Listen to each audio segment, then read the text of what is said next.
Работа низ двор во Бавча по некое кафе со соседите. Карантинот во руралните средини поминува поопуштено.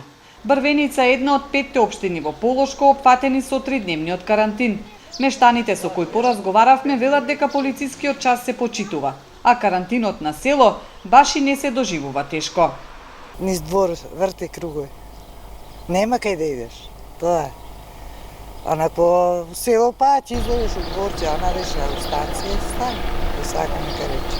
Тука сум на главна улица, ретко гледам дека возила или луѓе да ходат натаму, тие што имаат бабчичи на сите околу куќа претежно и така денот повреме го поминуваат. Од обиколката што ја направивме и низ околните села, сликата беше речиси иста. Полицискиот час генерално се почитува.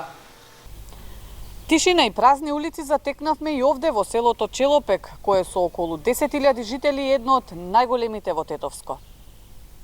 Најголема раздвиженост имаше на земјоделците, полно трактори по улиците, во полињата. За нас велат нема одмор и карантин, мора да се работи.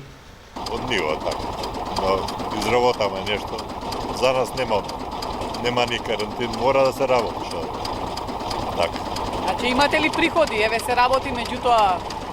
Па се да се надеваме дека ќе има приходи, затоа работаме, се трудиме за да створиме нешто. Ќе поработкам 1 сат мало, така и ќе си одам дома. Така е. Инаку во изминатото деноноќие во полициските контроли евидентирани се 12 прекршувања на полицискиот час во Тетово.